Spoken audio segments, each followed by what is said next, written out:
Welcome to the FNO InsureTech podcast, a place where movers and shakers from all points within the insurance ecosystem gather and discuss all things InsureTech.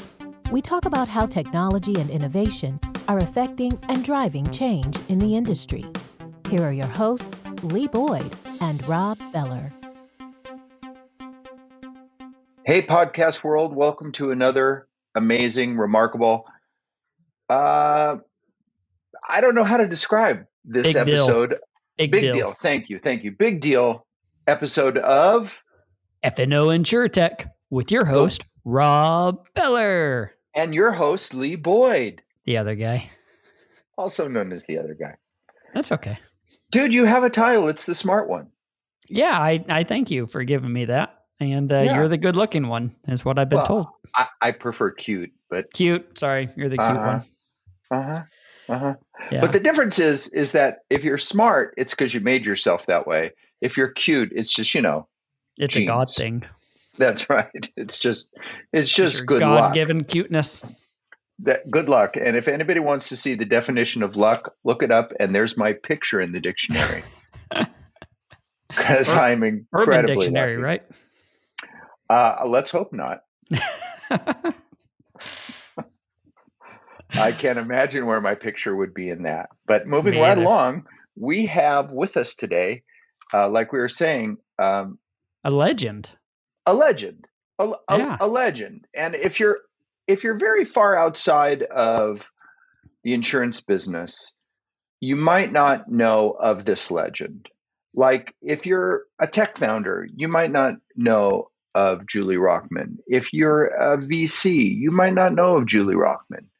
But if you've worked in our industry at a high level, at an executive level, either on the insurance side or on the service provider side, you've heard of Julie Rochman, you've seen her speak, you've heard of the work that she's done and the organization that she led for a long time.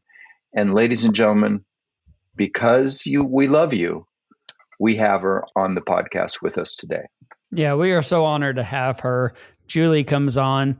She was the CEO of IBHS, and this is a organization that does all this amazing testing on different building materials and different items that really influence the way that policies are sold, claims are done.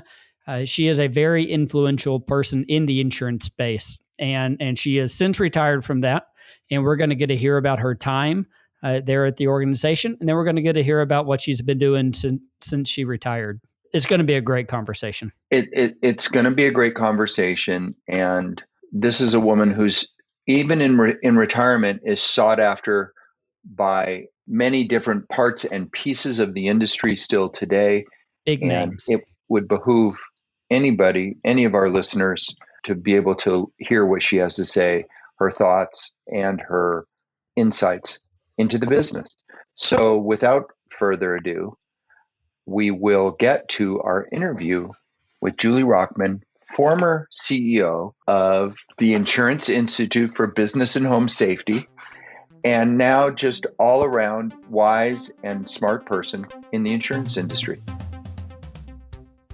Hey, everybody, we are here with, honestly, a super special guest. Sometimes we say we have a special guest, but we really have a special guest because this is somebody that we coerced, kicking and screaming, out of retirement, a retired CEO, a retired big name in the insurance industry, especially in the property area.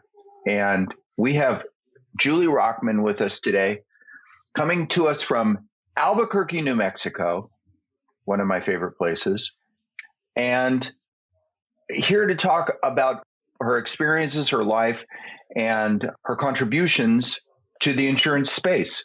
So let me start by saying, welcome. It's honestly a privilege for you to be with us today. Welcome, Julie. Thank you. That was an incredibly generous introduction. I will try to some of it.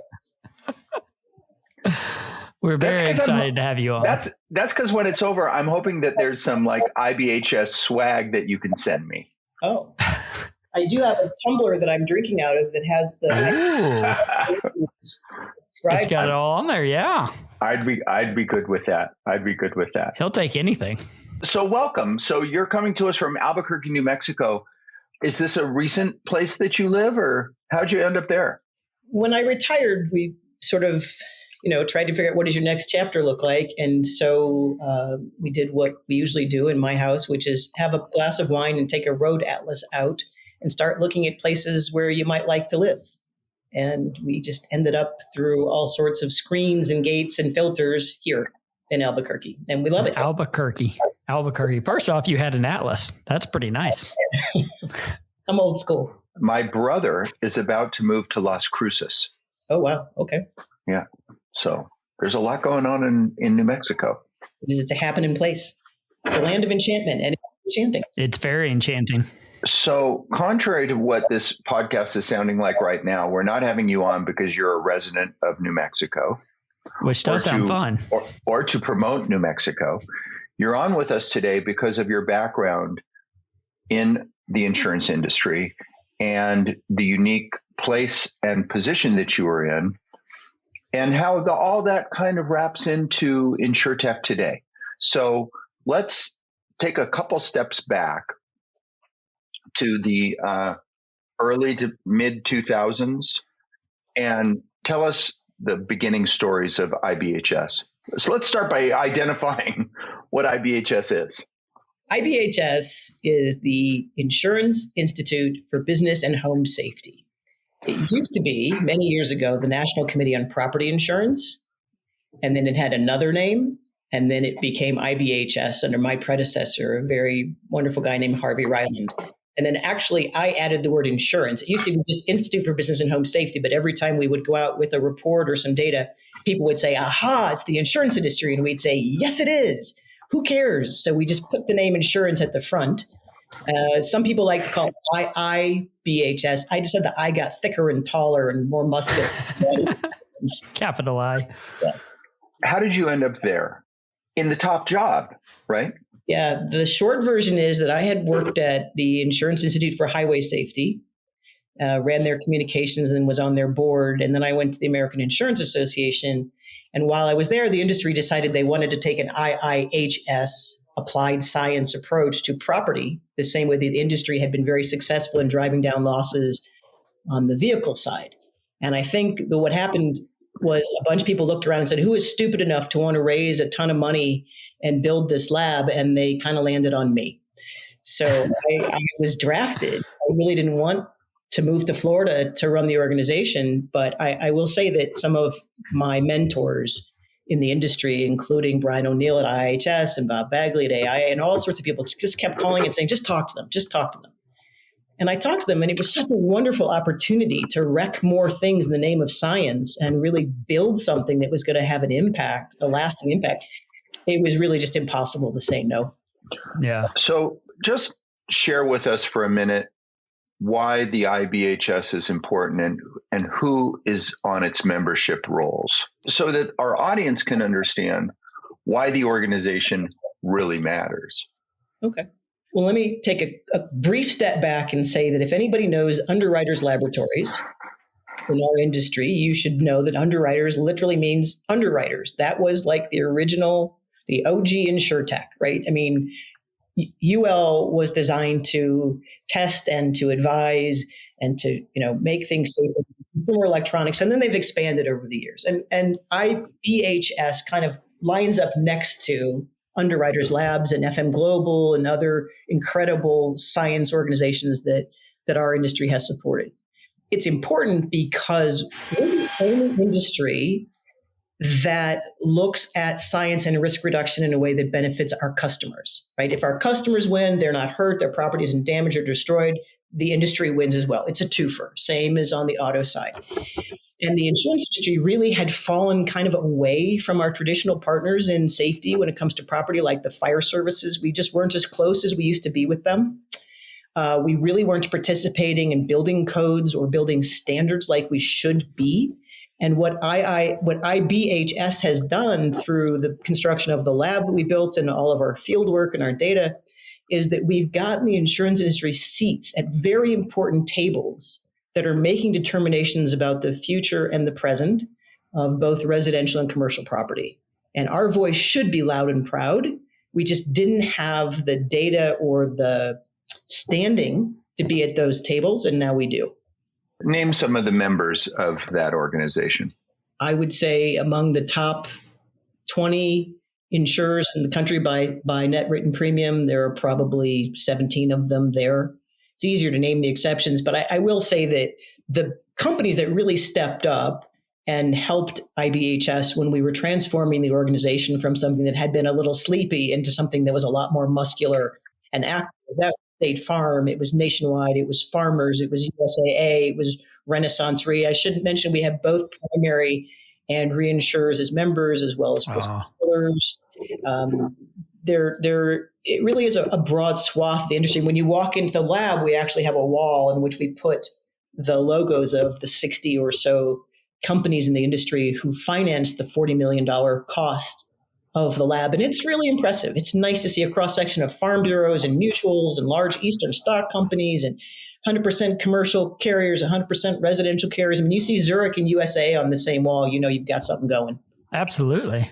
Because I'm sure that it wasn't a real tough sell to some of these people, or was it a hard sell to get so many companies and prominent companies involved? I think the emotional and intellectual pieces of the pitch were not difficult. Everybody was like, yeah, we need to do this. This is the right thing, and it's the right place and the right people. The challenge was that we started fundraising in January 2009. And the economy was, we were entering a great recession. And so to try to find $40 million in industry pockets at that moment was not really great, which is why I like to call out Farmers and State Farm, because Farmers said, we'll put the first, big chunk of money in, and then we'll want to see other companies match it. And I can remember going to industry meetings all over the country with members of my executive committee, including General Bill Cooney, who had been the head of USAA. And he's a 3-star general, so nobody messes with General Cooney. But everywhere I would turn around and I look, and there's, Rod Matthews from State Farm with somebody up against the wall, and there's Bill Cooney with somebody up against the wall, and Kevin Kelso from Farm. All these people, they were so helpful and so passionate that even when I would walk into a room and people would stiff arm me and say, I know you want money from me, I just can't right now, I'd have my guys, and we would just keep working these people. It took us a year. We issued some bonds, which we knew we would pay off. In fact, I think that IBHS will pay off those bonds this year, but we got $40 million and we built the lab on time and on budget. Okay, so let's take a minute and talk about, we keep talking about this lab, or you keep mentioning it. And let's start, clearly one of the most important contributions to the industry that happened while you were there and that you led was the construction of this lab that you're talking about. So let our audience understand what the heck it is and what the heck it does, because to say it's extraordinary is kind of an understatement. Well, thank you. I feel the same. It is extraordinary. It is the only place in the world where you can exercise a full-scale structure, residential or commercial, up to 2 stories, in what I like to call Mother Nature in a box. Picture a structure that's 70 feet tall, 145 by 140 feet. So it's huge. It's just huge. And one wall is a group of fans that are each about my height, like 5'5" in diameter. They're electric fans. And with those 105 fans, we could make a hurricane. We could add water into the wind. We could add flying embers, like a wildfire ember storm. We could create oil that we fired from cannons. So we had a turntable, so we could turn storms off and on and test in a scientifically rigorous way again and again the same conditions. So you can take different roof assemblies or different windows or walls or whatever materials and systems you want to test. And it's a fair fight because you may take a real life storm record from Ida or Michael or Harvey or whoever, whatever the named storm is, and we would just digitize that and we could run those exact same parameters again and again. So it has introduced a new type of building science to the world, and it's residential and commercial. It is in the middle of nowhere. I know a lot of people from the industry come to the lab and think they've taken a wrong turn, but we needed 100 acres. There's a roof farm on the property where we've got different roof assemblies aging and collecting data on those, because one of the big questions for our industry remains, is the age of a roof dispositive at a certain point? Is it 5 years? Is it 9 years? And does environment make any difference? Is a roof aging 5 years in Minnesota the same as a roof aging for 5 years in Mississippi? We don't really know. So there's a lot of long tail science going on in the area of aging. And then the other lines of science are wind, straight line winds, as well as winds that shift, and then water, add fire, add hail. So those are the big lines of inquiry. That is so amazing. So now what are you doing with that data? Is that going back to help underwriters, or is it going back to help claims? Where is that data most useful? Yes and yes. So underwriting claims, loss control, the FIUs, marketing, agents. I mean, really for the whole industry, it breaks down in different ways. The data at a top line is released publicly because we felt the lab was really a public health and safety tool. The deep dive data goes to risk modelers who sit around the table, and goes to underwriters and claims people and actuaries. Anybody in the industry who wants it, if they're an IBHS member, has access to pretty much everything they do. That is fascinating. So have there been findings that were not expected? Have there been things, maybe windows that we thought were strong that aren't strong? Are there things like that have been found? There are all sorts of surprising things that have been found. And a lot of those things, as we've discovered an answer to a question that nobody even knew needed to be asked. Yeah. Out the door too. I give you a very simple piece of guidance that we learned for consumers, which is incredibly important. And that is, during a windstorm, close all your interior doors. Okay. That was never really a part of guidance when people were being told to evacuate or to shelter in the face of either a hurricane if you're evacuating, or sheltering, or a tornado when you're sheltering because you're not going to evacuate. But just closing the interior doors, if an exterior window breaks, can greatly minimize the chances that damage will travel outside that room. Oh, that's so smart. I always remember growing up that closed doors, we would see the fire demonstration, that if a door was closed, you could limit the damage that the fire would do. And I never really thought about it being the wind and coming in doing the same thing. Yeah. And it's interesting because we have some of the best wind engineers and structural engineers on the planet. And it's always a joy, I think, for any scientist to be in a room with other scientists and look around and realize, hey, nobody knew that. We just learned something, Yeah. A breakthrough. It's an incredible moment when that happens. Right. So we have a friend who says the person that owns the data wins. And you guys were creating a whole new data set, right? Through this laboratory. And I really encourage everybody to go on to IBHS.org for the organization that we're talking about. And it has video and all kinds of cool stuff, and it's the whole story of the laboratory. You're putting all this data together. The IBHS now owns an amazing data set. Like Lee said, who are you sharing it with? Is it just for members? Or, I mean, I'm sure there's all kinds of people coming to you saying, hey, would you be nice and lend us your data? Yeah, I think that's true. It is primarily the deep dive data is primarily for the benefit of the funders of the organization. So the members, it is a membership organization, and in any membership organization, there has to be some benefit to actually paying dues, right? So you can't just give away the farm. But the top line stuff and the summaries and the outward facing, sort of more consumer oriented or public policy oriented findings go out the door, because the whole idea is to touch everybody who has the ability, every stakeholder in a building, anybody who has the ability to impact building, design, rebuilding, repair, replacement, all of it. So do you have roofing companies or roofing manufacturers who are members of this organization? I would think that roofers would be the most interesting relationship that the IBHS has. It's a great relationship. They're not members. They have their own trade association, the National Roofing Contractors Association and others. But we did, when I was there, establish a good rapport with the roofers because we know that that's the number one line of defense on any property, right? 90% plus of property claims have a roof aspect to them because that's where the damage starts and that's where it spreads. So we started, maybe the second year the lab was there, we started having a dinner annually where our executive committee from IBHS and the National Roofing Contractors Association executive committee would have dinner. And it was really interesting because we'd sit across the table and we'd have the same complaints about how the process worked from the time a roof was damaged until it was repaired. They're very interested. They've been adversarial in some parts of our conversations, as you would expect. But I think in general, understand that we all have the same end customer, and that's the homeowner or the business owner who's building the roof on and whose building we're insuring.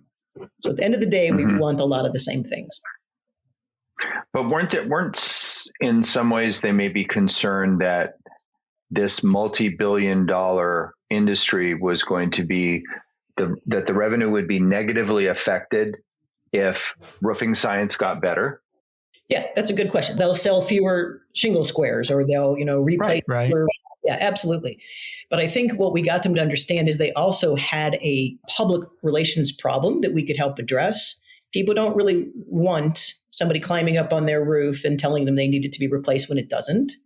People don't like all of the shingles that come off when they really have no business coming off and very low wind speeds, much lower than they are certified to or warranted to. And all that ends up in a bill. So we talked to them about, here's what you guys could do to help us reduce waste. Here's what you could do to help us, improve the quality, the perception of quality among your customers.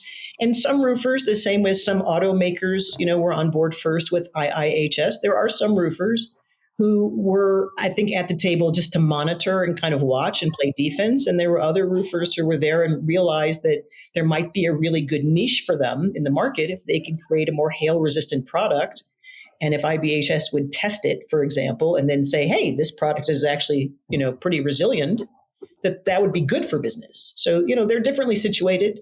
But I think in general, they understand that they really didn't have a choice. As I said to them, the first roofing industry meeting I went to, I said, look, our industry is doing this. You can either get on board or get out of the way, but we're going to do this with or without you. We'd rather do it with you. And so you guys have this unique facility, right? Do people bring you stuff and say, hey, can you put this in 120 mile an hour wind so we can see what happens? Yes. I mean, is it just building stuff? Or I bet you get some other stuff too, right? People are like, you have this amazing facility. I want to see at what speed I get pushed over. Yeah. Or like baseball helmets or whatever. Yeah. A lot of the weather people. Yeah. From Weather Channel stuff, they want to come and stand on their turntable and let us blow them away. And we had a couple, I won't mention their names. We just said, wear a billowy shirt and we'll, turn the wind speed way down. And it was just kind of funny. But yeah, we had a couple of advertisement, like there was some people who were advertising a car who wanted us to show the car sitting there while the house behind it blows away. I was like, that's like completely antithetical to everything we stand for. So that was a hard no. And then we had a failover backup system for, large computing systems, trying not to describe it in such a way as people who would know what it was. But anyway, they came, it was a big tech company. They came and we built a flood tank for them. And so they could show how their technology fails over very, very quickly, like instantaneously. We thought maybe the movie industry would come and do some special effects there, but I don't think they wanted any of their people to be in actual, and they mostly green screen stuff. Right. And occasionally we get, some inventor who's invented. I don't understand why the insurance industry doesn't give discounts for my invention. It's the greatest thing since sliced bread. It will prevent fill in the blank damages. Can you test it? And then I'll sell it. And we would say no. Will the IBHS certify something like, will they put their seal of approval on a product? That's a huge question, actually. The question of certifying versus designating versus endorsing versus promote. I mean, that's right language, right? So we didn't want to become a commercial certification lab. Very different kinds of staffing, very different kind of operating plan. When we developed a superior test method for impact resistance of shingles, we actually worked with Underwriters Laboratory for them to do the testing. So they had a standard test, which was not nearly as good as ours. Theirs used steel balls, and it doesn't ever, as far as I know, rain steel balls in the sky. Right. We did authentic ice that looks and acts and feels like hail. We spent several years talking to them, and then they do the certification test because they already have that standing in the market. And I think one of the things that IBHS is very good at is filling in blanks. We don't want to be redundant. We don't want to compete. We want to look for where knowledge doesn't exist, and then we want to attain that knowledge and then activate it. So as far as you know, have you ever had an InsureTech company come to you guys and say, hey, this is a technology that we're developing or a process or an app that we're developing. Can you guys help us? Yes. Can you tell us about that? No. You don't have to name names. No. I'll give you one example that's sort of more, it's less about an app. It was during my time there when drones were first being used by the industry. We had 100 acres with lots of buildings and trees. And so we actually went and got permission from the FAA at the time to have people fly on our property. So carriers who couldn't find a place to fly because restrictions were so tight when drones first came out. Right. Practice and use the drones on our campus. And we actually had a coalition of insurance companies specifically about the use of drones. And there are still some companies that do drone-related work there. As far as apps are concerned, we did contribute to a few. We still contribute to a few apps. The one that comes to mind most immediately for me is I do some wildfire mitigation work here in New Mexico, and the county is creating our community wildfire protection plan. And there's a new app. It's a wildfire app for consumers that IBHS has worked on with some other folks. And so a lot of that information goes sort of across the whole wildfire chain. Anybody who's in that space has access to IBHS data. That is really neat. I'm just sitting here thinking there's got to be a market for IoT devices, for these water mitigation tools or these, even if there's a fire that maybe it's a fire suppressant, there's got to be a market that people are going to be looking for more and more places to test those things. So I would imagine the door is going to keep on getting knocked there. I think there are a lot of people who would like us to test things at IBHS. Yeah. The challenge is, can we do it in a way that is consistent? Is there enough of those things to create a comparison? If you want to have a relative evaluation of something, is it so unique that it would be a game changer? That's what they have to decide. And the people who decide who has access to the lab are the members. So if a member brings, my brother-in-law invented something or somebody called me from X company, they can bring it to the table and they can say, is this worthy of us either delaying something else that we want to do or slotting it in? And occasionally they will do that. So is the organization able to actually quantify the difference that it's making in the insurance industry? Are you able to point to certain things that have been tested or processes and say, we learned this and now we're better off because of our testing? Yes. Specifically with shingle manufacturers, when we would do tests, they would pull products from the market that performed poorly, or they would hurry up and introduce products that they knew we were going to test that would perform better. Some of our research has landed in building codes. Quick example, a roof, if it's like a residential roof, is usually built in layers. I think of it like a sandwich, and the middle layer is usually the thing that keeps water from getting in.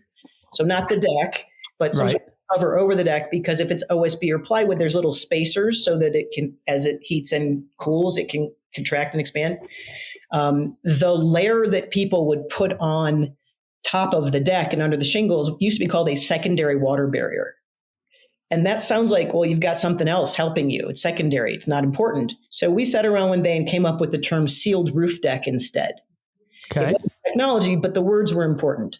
So the sealed roof deck, long story compressed, found its way into building codes in Florida and elsewhere. And what's neat is anytime somebody says sealed roof deck, we can trace that back to us because we made it up. So we know. That's cool. I like that. So I have to ask one question. And for the people listening, you have to go look at the videos of this place and it running. How much was the electric bill? Come on.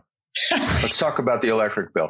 The electric bill. So you can only run the lab at full speed in off-peak hours because we don't want to brown out, the Carolinas. The bill is large because we had to pay about $500,000 just to have the privilege of pulling the power. So it was like a base. Oh, wow. First you pay us $500,000 and then you can run your fans and spend more money. There's a separate building that houses the electrical equipment, the drives, variable frequency drives. And that building, this number will always stick in my head, has a cooling system in it that cost $1 million too. Wow. So power is definitely the largest part of the cost structure. The fans, the things that drive the fans, everything about it. It's not cheap. Well, I'm thinking with 100 acres out there, you could bring in some of the solar power, right? Some of these panels and do all of the research on what weather does to solar panels. That's a whole nother thing that's out there now. That is true. And we had done some work on solar panels. We were looking at how they were mounted to residential and commercial roofs because there's often Sure. Or if there's no roof penetration, they're simply ballasted and then they slide around. And I will tell you real quickly one very funny story that at least I think it's funny. The first time we did they shifted because the wind would move them like an inch and then we'd test again. It kept moving. And we went back to the solar industry and we said, hey, do you guys know that your panels move around on the roof?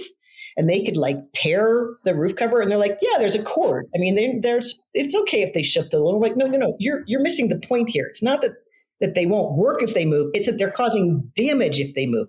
They didn't care. They just didn't care. Like, nah, it'll still work. So I'm a member of the I Want to Be Julie Rochman When I Grow Up club. There's many, many, many members around the country. I'm sure many people listening, I've seen you speak many, many times. And by the way, you always did a great job. And I really appreciated your generosity in that regard. But let's talk a little bit about you. And I want to start kind of at the beginning and go backwards. Although I don't necessarily need to hear about the kindergarten story again. Just hearing that once was enough. So today you're retired, but you're pretty busy, yes? Yeah, as my friends and family say, I'm not very good at retirement. I don't think I'm alone in that regard. There's just, when you work in an industry like ours, there's so many opportunities to do good in the world and to help people. And I love that. And so I'm on the board of several industry organizations. Some are paid, some are unpaid. But I didn't feel like 30 something years was worth walking away from. And I love the boards that I serve on, the people I serve with, the things that we're working on. And it keeps me engaged. I'm only 60. I mean, I just turned 60. So I feel like I've still got several years of productivity in me. Yeah. So you went early. You took the early retirement option. I retired at 56.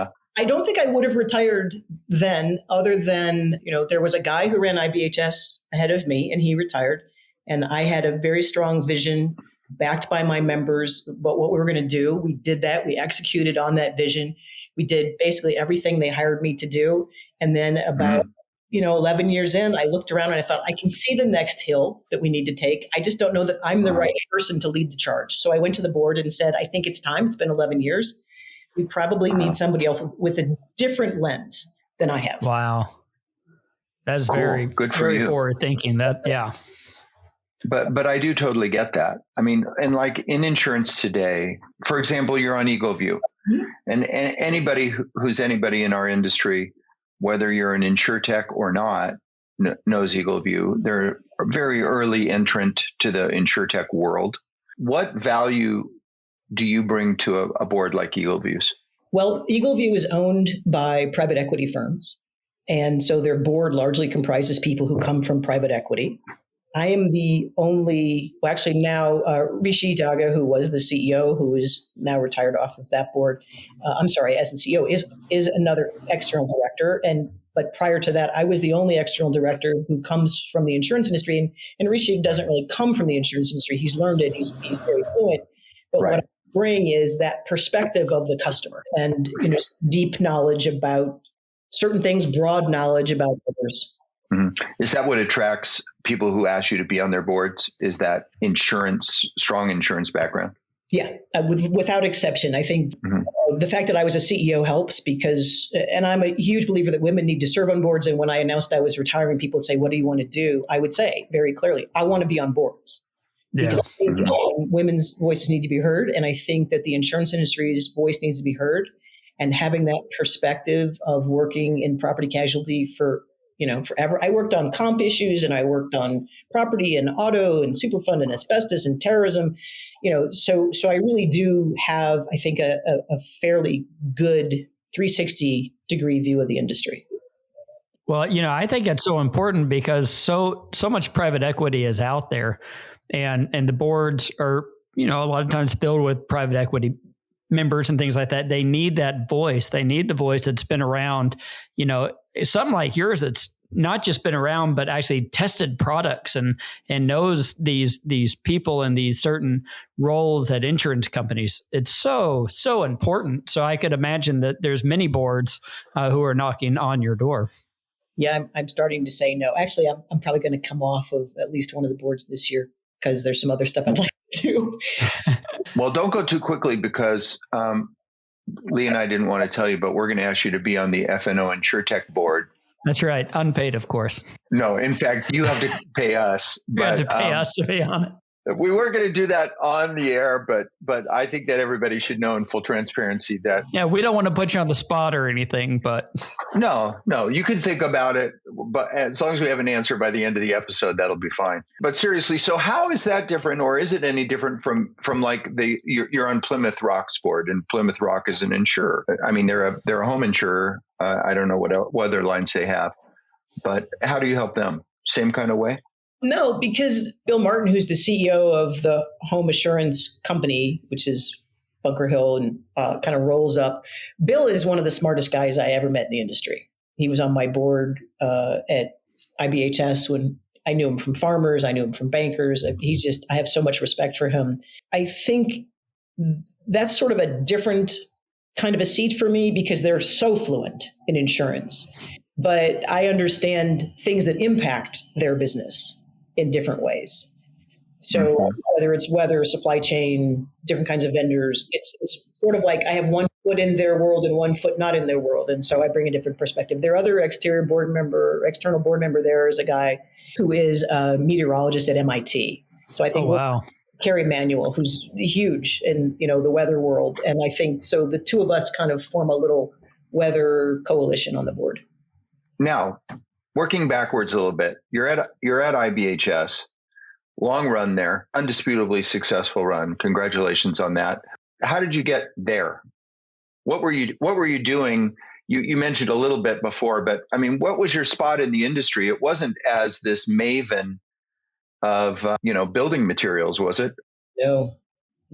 I was a communications person, really. I mean, I wasn't a lobbyist, but I worked with the industry's lobbyists on national, state issues. I ran the communications function for the coalition that got TRIA done, Terrorism Risk Insurance Act. Probably the most important thing I ever did in my career was helping to get TRIA passed because that was 14 months of just banging on people's doors and saying the economy was going to collapse, and I think it would have. So I had been at the American Insurance Association running their communications function, and I was on the management team. And there were a lot of loss control people coming in and out of our offices for meetings. And so I would go sit and listen because I just love loss control, loss mitigation stuff, always have. And then I left AIA to go to a consulting firm in DC called the Glover Park Group. And I was very happy doing just kind of consulting work and taking on clients. And then literally the IBHS job came up and people kept saying, talk to them, just talk to them. And I said no. And the last straw was after all my former bosses had called me and said, please talk to them. And I had no idea why they were talking to me. I was at a restaurant with a client and ran into a person from Chubb, a person from USAA, and a person from AIA. And they all looked at me in front of my client and said, why aren't you talking to IBHS? And I was like, okay, and I went home and I said to my spouse, if the universe is talking about me, I probably should talk to them. So long process gets shorter. I go to Chicago for the final round of interviews. I'm told that I'm one of three. I said, that's fine. I want to go last. They said, okay. I show up and they say, you're the only one we're interviewing. The other two dropped out when they heard that we were talking to you. Wow. Which makes badass, I got to admit. Yeah. But I don't think they probably went, you want us to raise how much money? You want us to do what? And they were sane enough to walk away. And I was the only one who said, well, I really don't want the job. I've got nothing to lose. Why don't I tell them exactly what I think about this project? And I did. Yeah. That's awesome. That's a pretty good story right there. It's great to be able to be in that position of say, I have nothing to lose here. Yeah. Right. And to lay it all out on the line. The older I get, the more I do that. Well, I will Except say, at home, of course. it's a whole different dynamic. But I do think, people lose sight of the fact that our industry is endlessly creative, and there's so many things that we could pursue if we just took the time and energy and attention to focus on them. And this was a moment, it was in the wake of Hurricanes Katrina, Rita, Wilma, all in all, just kept coming and coming, and the industry needed to do something. And it was kind of like either we do it now or the window closes and it never gets done. So let's just leap, let's just do it. And I think that's what InsureTechs in general, that's the approach they take, right? Is you find a gap, you find a need, and you go, man, somebody needs to do this. Why not us? And then the why not us moment is huge. Another thing that often happens in InsureTech is they've developed a technology for something else, and somebody in the industry sees it and says, you know what?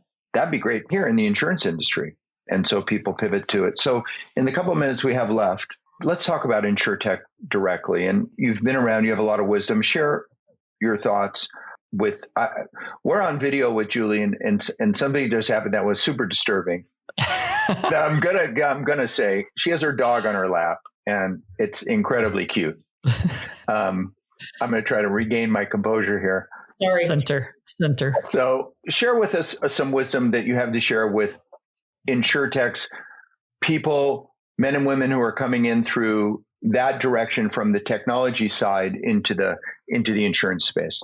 Sure. So I am a huge believer that technology gives people options. It gives people flexibility. It can provide efficiency. It really isn't something that should be opposed. Now, having said that, I think the way insurance technology was introduced to our industry in general years and years ago was that it was going to be a replacement for people. Yeah. And that really stuck, because I think there's always been, not necessarily technology, but there's been data that replaces people. Every once in a while, you hear the carriers say, fire all the underwriters, we're just going to use credit, or fire all the whatever, we're just going to use this. And I don't think that we as an industry or the people who were trying to get us to listen to their ideas about technology and data did themselves any favor by offering huge leaps and bounds that meant getting rid of humans, and then backing off and not being able to deliver on the stuff that wasn't going to replace the humans. I don't know if that makes sense, but it does. There was a lot of threatening sort of aspects to the sales pitches, and there was a lot of overselling that everything was going to be better and everything was going to be easy if you just do this. And it's rarely true. Rarely true. But I do think that now that we've sort of modulated all those things, and we understand that technology is about enhancing the human's ability to do work and not replacing all the humans, and that everything in our industry is about risk, and technology can smooth the edges off all sorts of business risk. I do think we've embraced it as an industry. We're incubating. I mean, there are companies like American Family who have, we're really leaning in and trying to say we need certain types of technology. And there have been some huge wins, no doubt. There are InsureTechs out there that have done amazing things, and they will beget others that will do amazing things. There's so much opportunity in our industry.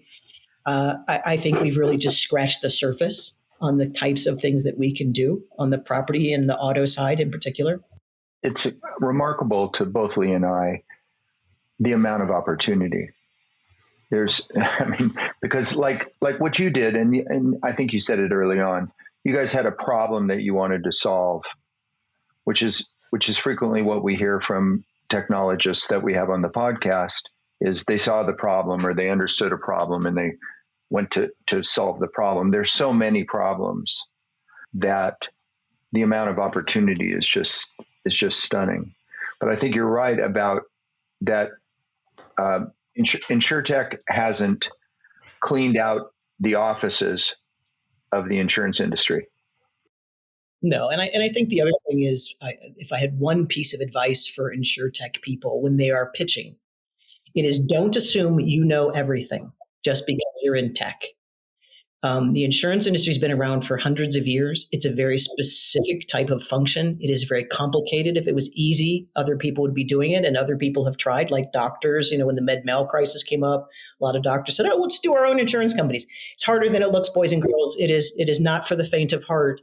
And I think when you get technology pitches where the people are young in particular, not unusual, but they come across like they know everything, then they hit the wall where there's some piece of the insurance transaction or workflow that they just didn't know about or didn't fully understand, and they lose all credibility. So my one piece of advice is if you're going to go and pitch a carrier or a reinsurer, whoever it is you're looking at least take the time to crawl around on their website, to read their press, to know who it is you're dealing with, because the companies all have different personalities. Right. State Farm is not the same as pitching Allstate. Pitching a mutual is not the same as pitching a stock company. Pitching a carrier who's growing like gangbusters because that's what their investors want them to do is very different than an old one who's really struggling with what does their exposure and their PML look like in a particular market. Mm-hmm. All of that stuff is important. And the other thing is, of course, depending on the price, you're going to get stuck in some vendor nightmare where you can't get to those executives who you want to get to know and understand what their needs are. But I think having some empathy for the fact that these insurance companies are performing very complex tasks every day, and they just want something that works. You promise them something that works and doesn't work, you'll be dead to them. Right. Mm-hmm. Mm-hmm. Very good words of wisdom. Or with a product or a service, either. Yep, absolutely. Listen, if somebody wants to contact you to be on their board other than us, how would they reach you? They can find me on LinkedIn is probably the easiest. I'm not beating the bushes for more board seats. Half a dozen is a pretty good number, pretty good group. Now that you accepted our invitation, you're busy. Forget it, everybody. She's out. Yeah, we already got her. She said almost. You snooze, you lose. So listen, thank you so much. What a delight to have you with us. A real pleasure. We don't get to talk to New Mexico very often. So this is awesome. And we hope that we'll have you back. And I hope that we'll see you out there on the conference circuit when it really is going again. I'm sure you still get called to please come talk to us.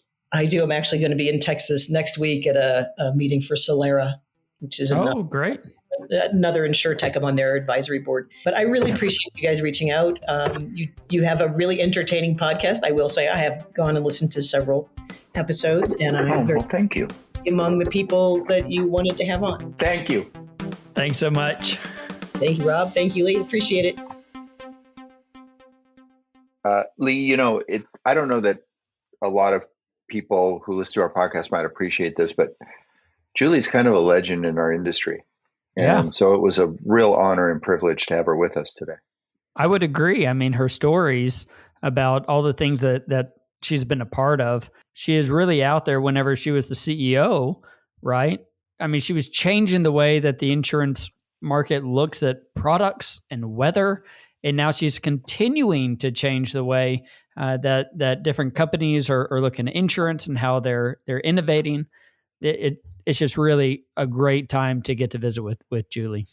Yeah. And, just so everybody knows, offline, charming, wonderful person. I mean, as impressive as she was, her credentials, her background, a legitimate mover and shaker in our industry.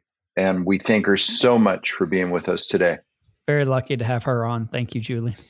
And we thank all you for you being movers and shakers, and with us, a couple of yo-yos who are the furthest thing from movers or shakers, and that you listen to us and that you're part of our podcast. Big thanks to Al Moya and Alicia Moss for their production work that they do, because we wouldn't be jibber jabbering without them.